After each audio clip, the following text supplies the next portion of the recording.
പ്രേക്ഷകർ ഇരുകൈയും നീട്ടി സ്വീകരിച്ച ലേഡീസ് അവറിന്റെ ഒരു പുതിയ എപ്പിസോഡിലേക്ക് എല്ലാ മാന്യ പ്രേക്ഷകർക്കും സ്വാഗതം.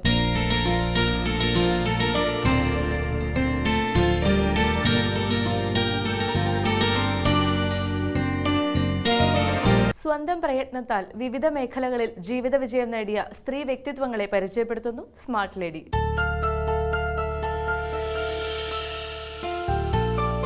നമസ്കാരം, എൻ്റെ പേര് ഫസീല പ്രദീപ്. ഞാൻ ട്രാൻസ്ലൈൻ മാരിടൈം സർവീസസ് പ്രൈവറ്റ് ലിമിറ്റഡിൻ്റെ മാനേജിംഗ് ഡയറക്ടറാണ്. ട്രാൻസ്ലൈൻ മാരിടൈം സർവീസസ് പ്രൈവറ്റ് ലിമിറ്റഡ് ഒരു കൊച്ചിൻ ബേസ്ഡ് കമ്പനിയാണ്. ഇത് ബേസിക്കലി ഇത് ഇൻറ്റു ലോജിസ്റ്റിക്സ് ആണ്, ഫ്രൈറ്റ് ഫോർവേഡിങ്. ഞങ്ങൾ സീ ഷിപ്മെൻറ്റ്സും എയർ ഷിപ്മെൻറ്റ്സും ഹാൻഡിൽ ചെയ്യുന്നുണ്ട്. ഞങ്ങളുടെ കസ്റ്റമേഴ്സ് എന്ന് പറയുന്നത് സിന്തൈറ്റ്, സിമേഗ, ഇൻഡോ ജർമ്മൻ, ബാഫ്ന, അങ്ങനെ കുറച്ച് കസ്റ്റമേഴ്സ് ഉണ്ട്. അവരുടെ ഇമ്പോർട്ട് ഷിപ്മെൻറ്റ്സും എക്സ്പോർട്ട് ഷിപ്മെൻറ്റ്സും ഒക്കെ നമ്മൾ ഹാൻഡിൽ ചെയ്യുന്നുണ്ട്.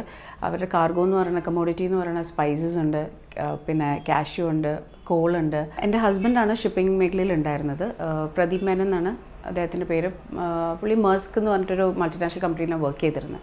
അത് കഴിഞ്ഞൊരു 2008 ആയപ്പോൾ പുള്ളിക്ക് സ്വന്തമായിട്ട് തുടങ്ങണം എന്നുള്ളൊരു ആഗ്രഹമുണ്ടായി. അങ്ങനെ പുള്ളി സ്റ്റാർട്ട് ചെയ്തത്. ആ സമയത്ത് ഞാൻ വേറൊരു ഫ്രൈറ്റ് ഫോർവേഡിംഗ് കമ്പനിയിൽ വർക്ക് ചെയ്തുകൊണ്ടിരുന്നതാണ്. പിന്നെ ഞാൻ പുള്ളിയായിട്ട് ജോയിൻ ചെയ്തു. ഞങ്ങൾ ഒന്നിച്ച് 2008 തൊട്ട് ഒന്നിച്ചാണിത് നടത്തിക്കൊണ്ടിരുന്നത്. 2014 പെട്ടെന്ന് ഒരു കാർഡിയക് അറസ്റ്റ് വന്നു, ഹി പാസ്ഡ് അവേ. പിന്നെ അവിടെ നിങ്ങോട്ട് ഞാനാണ് ഹാൻഡിൽ ചെയ്തുകൊണ്ടിരിക്കുന്നത്. ഞാൻ ആദ്യം വർക്ക് ചെയ്തിരുന്ന വേറൊരു നെറ്റ്വർക്ക് റിലേറ്റഡ് ഫേമിലായിരുന്നു. പിന്നെയാണ് ഞാൻ 2003 ഷിപ്പിങ്ങിലോട്ട് വന്നത്. ഇനീഷ്യലി എനിക്ക് ഇതിനെക്കുറിച്ച് ഒരു ഐഡിയ ഉണ്ടായിരുന്നില്ല. പിന്നെ ഞാൻ അവിടെ വർക്ക് ചെയ്തു. അവിടെ ഒരു 8 ഇയേഴ്സോളം വർക്ക് ചെയ്ത ശേഷമാണ് ഞാൻ ഇവിടെ ഹസ്ബൻഡായിട്ട് ജോയിൻ ചെയ്യുന്നത്. ഇനീഷ്യലി എനിക്ക് എന്താണ് എന്നുള്ളതുള്ളൊരു ബുദ്ധിമുട്ടുണ്ടായിരുന്നു. പക്ഷേ അവിടെ വർക്ക് ചെയ്തതിൻ്റെ ഒരു എക്സ്പീരിയൻസ് വെച്ചിട്ട് എനിക്കിവിടെ വന്നപ്പോൾ വലിയ പ്രശ്നങ്ങളുണ്ടായില്ല. പിന്നെ എൻ്റെ ഹസ്ബൻഡ് എന്ന് പറഞ്ഞു കഴിഞ്ഞാൽ സെയിൽസിൽ നന്നായി ചെയ്യുന്ന ഒരാളായിരുന്നു. അപ്പോൾ പുള്ളി അതുകൊണ്ടായിട്ട് എനിക്കിവിടെ ഇനീഷ്യലി ജോയിൻ ചെയ്തപ്പോൾ വലിയ പ്രോബ്ലംസ് ഒന്നും ഉണ്ടായില്ല. ബട്ട് അഡ്മിനിസ്ട്രേഷനും കസ്റ്റമർ സർവീസും എല്ലാം ഞാൻ കുഴപ്പമില്ലാണ്ട് ഹാൻഡിൽ ചെയ്തുകൊണ്ടിരുന്നത്. പെട്ടെന്ന് എൻ്റെ ഹസ്ബൻഡിൻ്റെ ആബ്സെൻസിൽ എനിക്ക് സെയിൽസ് ആണ് ഒരു പ്രശ്നമായിട്ട് തോന്നിയത്. കാരണം ഞാൻ സെയിൽസ് ഒട്ടും ഹാൻഡിൽ ചെയ്തിട്ടില്ല. നേരത്തെ വർക്ക് ചെയ്തിരുന്ന സ്ഥലത്താണെങ്കിലും ഞാൻ കസ്റ്റമർ സർവീസും അഡ്മിനിസ്ട്രേഷനുമാണ് ഹാൻഡിൽ ചെയ്തിരുന്നത്. ഇവിടെയാണെങ്കിലും ഫിനാൻസ് പാർട്ടും ഒക്കെ ഹാൻഡിൽ ചെയ്തു. പക്ഷേ സെയിൽസ് ഞാൻ ഒട്ടും നോക്കിയിട്ടുണ്ടായിരുന്നില്ല. അപ്പം മാർക്കറ്റിംഗ് എനിക്ക് ഇനീഷ്യലി ഒരു ബുദ്ധിമുട്ടായിട്ട് തോന്നി. പ്രത്യേകിച്ച് പെട്ടെന്ന് ഇങ്ങനെ ഒരു കാര്യം സംഭവിച്ചപ്പം അതിൻ്റെ ഒരു റിക്കവറിങ് പീരീഡിന് പോലും എനിക്ക് കിട്ടിയിട്ടില്ല. അവിടെ നിന്നുകൊണ്ട് I had to do all these things plus marketing. പക്ഷേ ആ സമയത്ത് നമ്മുടെ കസ്റ്റമേഴ്സ് എല്ലാവരും നമ്മളെ സപ്പോർട്ടിംഗ് ആയിരുന്നു. അതേ സ്റ്റിൽ ദേ വിത്ത് അസ്. അവർ തന്നെയാണ് നമ്മുടെ മെയിൻ ഇത്. പിന്നെ 1-2 വേറെ പുതിയ കസ്റ്റമേഴ്സിനെയും എനിക്ക് പറ്റി. പക്ഷേ ഐ ഫീൽ എന്നിൽ കുറേയും കൂടെയൊക്കെ ഒരു ബെറ്റർമെൻറ്റ് ചെയ്യാം എന്നുള്ളൊരു ഫീലുണ്ട് എനിക്ക്. ആക്ച്വലി ഇനീഷ്യലി ഭയങ്കര ബുദ്ധിമുട്ടായിരുന്നു. കാരണം എന്ന് വെച്ചാൽ ഞാനെപ്പോഴും ഒരു ഹസ്ബൻഡിൻ്റെ നിഴൽ പോലെ നടന്നിട്ട് പെട്ടെന്ന് എനിക്ക് ഇതെല്ലാം കൂടി ഒറ്റയ്ക്ക് ഹാൻഡിൽ ചെയ്ത് വരുമ്പോൾ ഉള്ളൊരു ബുദ്ധിമുട്ട് ഡെഫിനറ്റ്ലി ഉണ്ട്. അത് ഒഫീഷ്യൽ മാത്രമല്ല, പേഴ്സണൽ കാര്യങ്ങളുണ്ട്, നമ്മളുടെ മൈൻഡ് സെറ്റ് ശരിയാക്കാനുണ്ട്, അത് ഓവർകം ചെയ്യാനുണ്ട്, കുട്ടികളുടെ കാര്യം നോക്കണം. എല്ലാം പെട്ടെന്ന് ഹാൻഡിൽ ചെയ്യുമ്പോൾ ഉണ്ടായിരുന്ന ഇനീഷ്യൽ ബുദ്ധിമുട്ടുകളുണ്ടായിരുന്നു. പക്ഷേ then I had A feeling that ഇത് എൻ്റെ ഹസ്ബൻഡിൻ്റെ ഒരു ഡ്രീമാണെന്നൊരു ഫീലിംഗ് ഉള്ളതുകൊണ്ടും ഡെഫിനറ്റ്ലി എൻ്റെ ആൾക്കാരുടെ സപ്പോർട്ടും എൻ്റെ വീട്ടുകാരുടെ സപ്പോർട്ട്, എൻ്റെ ബ്രദർ, എൻ്റെ സിസ്റ്റർ പ്ലസ് എൻ്റെ ഇൻലോസ്, അവരുടെ ഒരു സപ്പോർട്ടില്ലാണ്ട് എനിക്കിത് മുന്നോട്ട് പോകാനും പറ്റില്ലായിരുന്നു. അങ്ങനെ ഒരു സപ്പോർട്ടോടുകൂടിയാണ് ഞാൻ ഇത് മുന്നോട്ട് കൊണ്ടുപോകുന്നത്. ഡെഫിനറ്റ്ലി എനിക്ക് ആദ്യം ഇനീഷ്യലി എല്ലാം കൂടി ഹാൻഡിൽ ചെയ്യാൻ പാടായിരുന്നു. കാരണം കുട്ടികളുടെ ട്യൂഷനും അവരുടെ ക്ലാസ്സും കാര്യങ്ങളും, ഈവൻ ഡ്രൈവിംഗ് പോലും എനിക്കൊരു പ്രശ്നമായിരുന്നു. എനിക്ക് ലൈസൻസ് ഉണ്ടെങ്കിൽ പോലും ഞാൻ ഡ്രൈവ് ചെയ്തിട്ടുണ്ടായിരുന്നില്ല. ഞാൻ ജസ്റ്റ് ആവശ്യങ്ങൾക്ക് മാത്രം ഡ്രൈവ് ചെയ്യുന്ന ഒരാളായിരുന്നു. അപ്പം പിന്നീട് പക്ഷേ അതൊക്കെ ആ ഒരു സിറ്റുവേഷൻ വന്നപ്പോൾ അതൊക്കെ ഓവർകം ചെയ്തു. ഇപ്പം ഐ എം ഹാൻഡിലിങ് ഇറ്റ്, കുഴപ്പമില്ലാണ്ട് ഹാൻഡിൽ ചെയ്യുന്നു. തുടങ്ങിയ കാലത്ത് ഓഫ് കോഴ്സ് ഉണ്ടായിരുന്നു. കാരണം എന്ന് വെച്ചാൽ എൻ്റെ ഹസ്ബൻഡാണ് ഇത് സ്റ്റാർട്ട് ചെയ്തത്. അപ്പോൾ പിന്നെ എനിക്കൊരു ഡെഫിനറ്റ്ലി പുള്ളിയുടെ എനിക്കൊരു കോൺഫിഡൻസ് ലെവലുണ്ട് ഉണ്ടായിരുന്നു. പിന്നെ പെട്ടെന്ന് ഇത് സംഭവിച്ച് കഴിഞ്ഞിട്ട് എൻ്റെ കയ്യിലോട്ട് കിട്ടുമ്പം ആക്ച്വലി എനിക്കിത് മുന്നോട്ട് കൊണ്ടുപോകണമെന്നും കൂടെ എനിക്ക് അറിയില്ലാത്തൊരവസ്ഥയായിരുന്നു. പക്ഷേ എൻ്റെ ബ്രദറും എൻ്റെ സിസ്റ്ററും ഒക്കെ എന്നോട് പറഞ്ഞു, ലൈക്ക് ഇത് പ്രദീപിൻ്റെ ഡ്രീമാണ്, അത് മുന്നോട്ട് കൊണ്ടുപോയേ പറ്റൂ.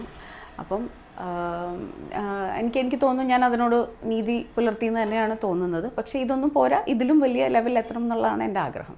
ഞാൻ പറഞ്ഞ പോലെ എനിക്ക് ഇനീഷ്യലി ഭയങ്കര ബുദ്ധിമുട്ടായിരുന്നു. അത് ഈ പറഞ്ഞ മാതിരി ഇനീഷ്യലി ഉള്ള പ്രശ്നം എന്ന് പറഞ്ഞാൽ നമ്മുടെ മാനസിക പ്രശ്നമാണ്. അത് ഓവർകം ചെയ്തു എന്നൊന്നും പറയാൻ പറ്റില്ല. പിന്നെ പോകെ നമ്മൾ അതുമായിട്ട് അഡ്ജസ്റ്റബിൾ ആയി പോകുന്നതാണ്. എൻ്റെ ഇൻലോസ് ആണെങ്കിലും വളരെ സപ്പോർട്ടീവാണ്. അപ്പോൾ എനിക്ക് അങ്ങനെ ഒരു ടൈമിൻ്റെ ഒരു പ്രശ്നമൊന്നുമില്ല. പിന്നെ അങ്ങനെ ഒരുപാട് ടൈമിൻ്റെ ആവശ്യവും ഈ ഒരു ബിസിനസ്സിന് ഇല്ല. നമ്മൾക്ക് ആക്ച്വലി ഓഫീസിൽ വരേണ്ട കാര്യം പോലും ഇല്ല. ഇതെല്ലാം ഓൺലൈനാണ്. ഈ പറഞ്ഞ മാതിരി 24/7 നമ്മൾ ഓൺലൈനായിരിക്കും. കാരണം വെച്ചാൽ ഓൾ ഓവർ ദ വേൾഡിൻ്റെ കാര്യങ്ങളാണ് നമ്മൾ ചെയ്യുന്നത്. ഇപ്പം ഇവിടെ നിന്നൊരു ഷിപ്മെൻറ്റ് പോയി കഴിഞ്ഞ് കഴിഞ്ഞാൽ അത് അവിടെ എത്തുന്നവരെ നമ്മൾ ട്രാക്ക് ചെയ്ത് നമ്മൾ നമ്മുടെ കസ്റ്റമറിനെ അറിയിക്കും. അതാണ് ആക്ച്വലി നമ്മളുടെ USP എന്ന് പറയുന്നത്. കാരണം കസ്റ്റമർ സർവീസാണ് മെയിനായിട്ടുള്ള ഈ ഫ്രൈറ്റ് ഫോർവേഡേഴ്സിൻ്റെ ഒരു മെയിൻ USP എന്ന് പറഞ്ഞാൽ കസ്റ്റമർ സർവീസാണ്.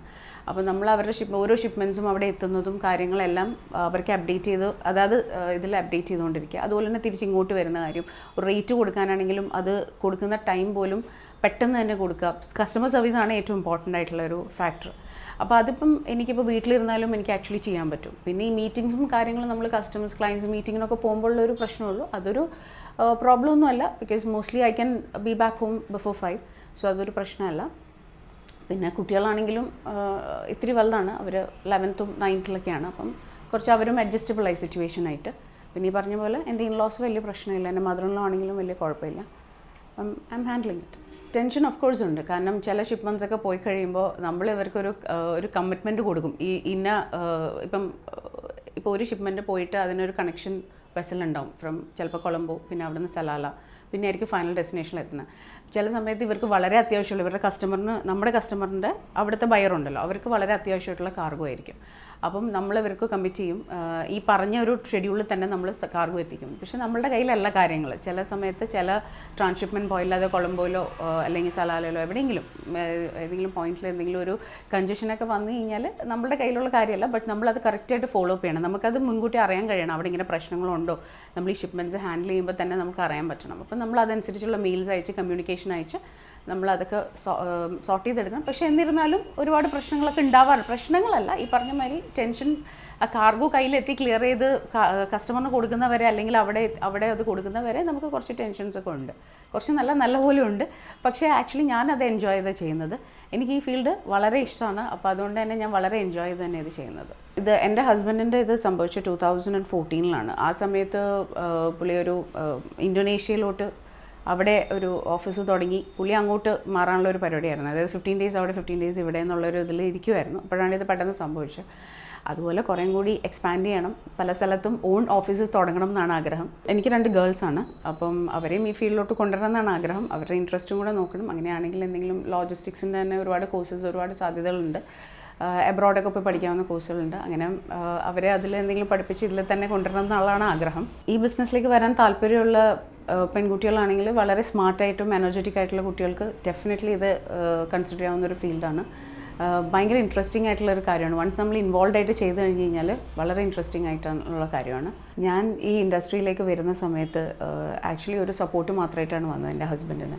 ഞാൻ ഒരിക്കലും ഇത് ഒറ്റയ്ക്ക് കൊണ്ടു നടക്കേണ്ടി വരും എന്ന് ഒരിക്കൽ പോലും വിചാരിച്ചിട്ടില്ല. ബട്ട് എൻ്റെ ഒരു സിറ്റുവേഷൻ, എൻ്റെ ഒരു ഇതുകൊണ്ടിട്ട് I had to do it myself. Definitely പെൺകുട്ടികൾക്ക് വരാൻ പറ്റിയൊരു ഫീൽഡാണിത്. If I can handle my family along with this, definitely അത് പറ്റും എന്ന് തന്നെയാണ് എൻ്റെ വിശ്വാസം.